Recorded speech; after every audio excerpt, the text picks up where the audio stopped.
Hello and welcome to The Den. This is an episode of a series I like to call Den and Now, where we explore games from the past and see how they held up to the test of time. Put on your soap shoes and get ready to grind some rails, because today we're going to explore the Dreamcast swan song with everybody's favorite hedgehog. Don't go anywhere, this is Den and Now.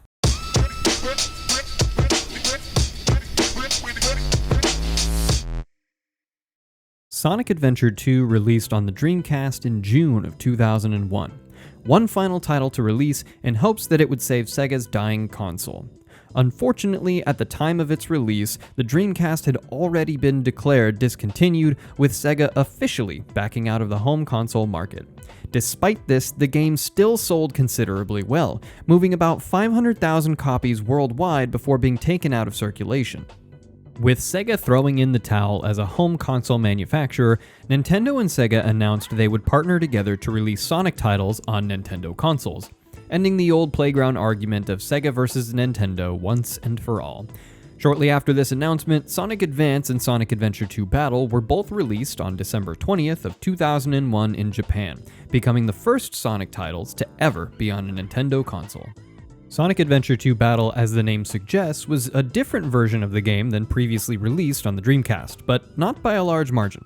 Included in the newer version were several bug fixes, cutscene reworks, and, as the name would suggest, a more fleshed out two-player mode with new characters, maps, and game modes. The result was a resounding success, with Nintendo having a much higher percentage of console market share, and Sonic's edgy attitude resonating with young adults and teenagers more. The two seemed like a match made in heaven.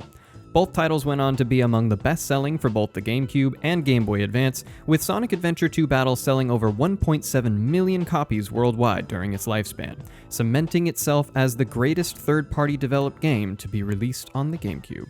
The story of Sonic Adventure 2 is told in three separate narratives: Hero, Dark, and Final. The hero story follows the Blue Blur and his friends Tails, Knuckles, and Amy as they race to stop Eggman's newest plan for world domination. The Dark story follows newcomers Shadow the Hedgehog, Dr. Eggman, and Rouge the Bat on their schemes. The overall plot sees Shadow, the self-proclaimed ultimate life form, going on a rampage after being freed from a secret military base. Being a hedgehog also, he is mistaken for Sonic, though I'm not sure how, as they look completely different. Sonic is taken into custody for crimes he did not commit, and in true Sonic fashion delivers some cheesy lines while leaping out of a moving helicopter to make his escape. For being a 3D platformer, this game has plenty of story. It gives you ample reason to feel the missions that you undertake are both necessary and meaningful to the story's progression. Each character's mission plays to their strengths and is generally given a task that only they would be able to accomplish, making the change in gameplay modes easily justified. Graphically, for all systems, Sonic Adventure 2 was largely considered one of the most beautiful games of the generation. Sega pushed the limits of the hardware at the time with some of the most detailed textures and models seen on the Dreamcast and GameCube. The game also rendered at 60 FPS, even on the Dreamcast, which was almost unheard of at the time. This is all to say that the game looks fantastic, even after many years. The game's age hardly shows when it comes to visuals, and the art style of Sonic games really hasn't strayed too far from the formula cemented in this title. Musically, the game's soundtracks remains one of my favorite to this day. Jun Sano, seasoned Sega video game composer and songwriter/lead guitar for the band Crush 40, churns out hit after hit on this soundtrack. His band Crush 40 performs numerous songs for Sonic Adventure 2, and the success of the game would inevitably pair the two for the rest of time. Not only is just about every song featured in this game fantastic, but each style of music represented carries more significance and weight than most realize. Sonic stages are set to a backdrop of fast-paced alt-rock with horn features, while Tails' tracks are more upbeat and about confidence. Knuckles reprises his role as rapper extraordinaire in this one, and honestly, Pumpkin Hill is such a bop, I unironically have it on my Spotify playlist. Moving on to the dark side, Shadow's tracks are all techno, with heavily distorted lyrics to highlight his artificial nature. Eggman's tracks are all essentially all about him and how great he is, living up to his massive ego. Rouge's tracks are jazzy and feature a female lead singer to highlight her as the series' first exceptionally skilled female character. Don't get me wrong, I like Amy plenty, but they always wrote her as this ditzy tag-along or damsel in distress and never gave her any real agency or story impact, which is quite frustrating. Sonic Adventure 2 takes the previous gameplay modes from Sonic Adventure 1 and pares them down to a more manageable 3 from 6, which are mirrored on both sides of the story. Sonic and Shadow have speed-oriented levels that focus on getting to the end of the level as fast as possible. Tails and Eggman pilot their mechs and use their laser-guided rockets to take out enemies in their path, open switches, and hover effortlessly over gaps. Finally, Knuckles and Rouge are the treasure hunters of this game, tracking down pieces of the Master Emerald, keys, or anything else of value their team needs. You would think that with 3 different gameplay styles that the game would feel fragmented and jarring, but it really doesn't.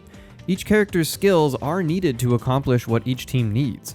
For example, the Dark Team at one point need to infiltrate a secret military base, steal something inside, then blow the place up. So we have Eggman act as a one-man army, opening a path for Rouge to go into the vault and steal what they need, and finally Shadow, being the speedster, is tasked with planting a bomb and getting out of dodge before the explosion. As the name would suggest, this is a Sonic adventure. Thankfully, not everything from Sonic Adventure 1 made it into Sonic Adventure 2. Gone are the hub worlds, which seem to slow everything down to a grinding halt, and most noteworthy, there are no fishing sections with Big the Cat. It's right here. It's right, Froggy. It's right here. It's right here. You can see it. You can smell it. You can taste it. It's real. It's in front of your face. You can get it. Oh! Grab it! Grab it! Grab it! Grab it! Oh! Is that a hit?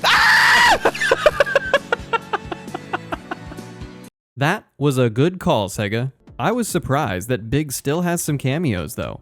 I didn't really notice it until I was editing this video, so let me know in the comments below if you found Big and where you found him. Sonic and Shadow control okay. I won't call it a great 3D platforming experience though. The sheer speed at which they're moving oftentimes makes it impossible for small inputs and adjustments to direction. Trying to appropriately correct for the curve of a big turn often leads to an overcorrection and complete loss of speed, which doesn't feel great.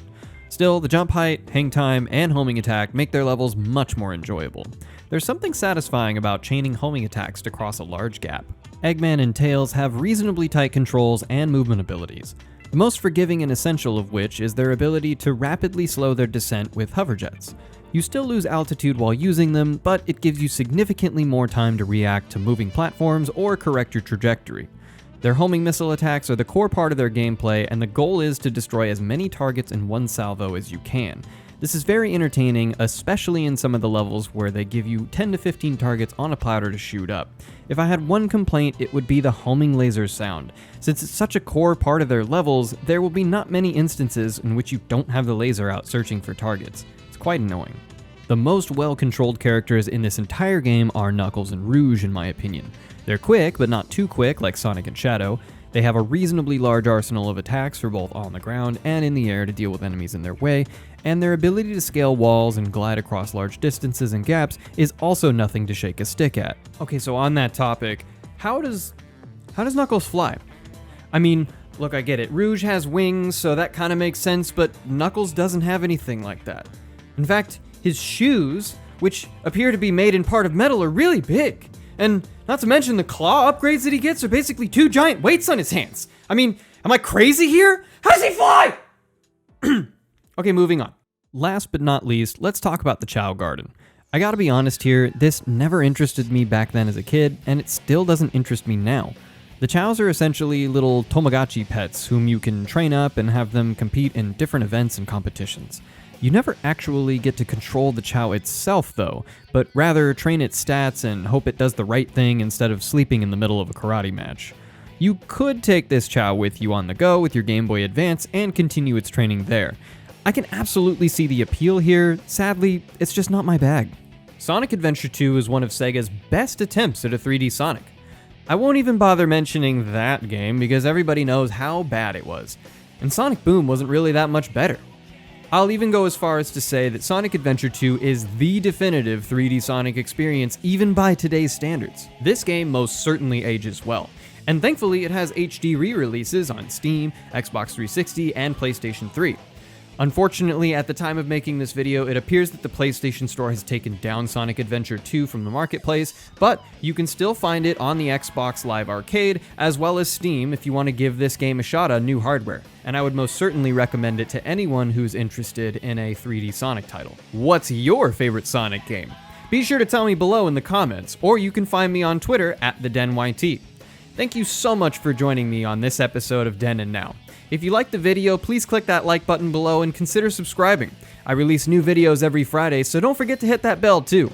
At 100 subscribers, I'll put up a poll and you can vote for your favorite game, and that's the video I'll do next. Until next time, peace!